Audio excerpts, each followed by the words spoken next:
لعشاق التنوع وعشاق البرجر، خصوصا الوليدات الصغار، غنقدم لكم اليوم واحد البرجر اللي هو بسيط وغزال بنين وكيتوجد بسرعة وما فيش مكونات كثيرة.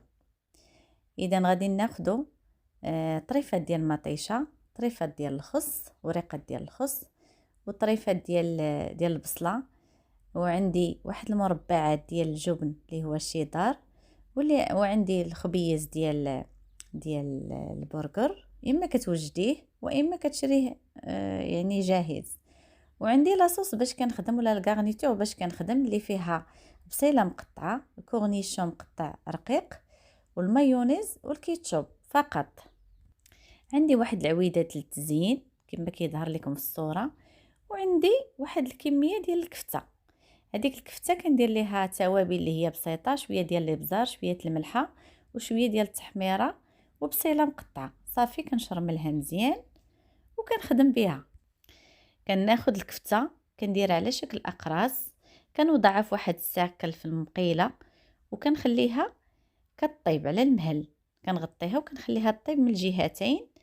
من بعد كنغطيها بمربعات ديال الجبن، وكنعاود نسد عليها باش كيطلقوا فوق هذيك، كيطلقوا البنه ديالهم وكيلصقوا على ديك الكفيته. كنحطوها على جنب. كنشحر البصيله ومطيشه عاوتاني، دوك لي غونديل كنشحرهم وكنحطهم.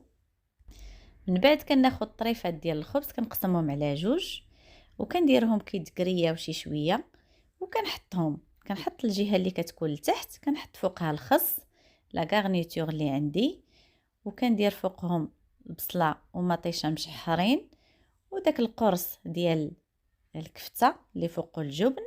كندير اي صوص عندي، الا بغيت نزيد ليه صوص ما بغيتش بلاش. وكنحط الطرف الاخر ديال خبز البرجر. كنغلق الخبيزه ديالي وكنزينها باش ما بغيت اي حاجه عندي في البيت موجوده. انا فضلت نزينها الكورنيشون وبالزيتون اسود.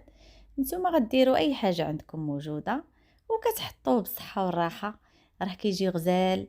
انا بعدا شخصيا كنديرو كيحماقوا عليه بنيتاتي وراجلي، وانا كذلك كنحماق عليه، كيعجبني. ديال الزنقه ما كيعجبنيش بتاتا، كليته في محلات وهذا ما تعجبنيش، تيجيني ناشف.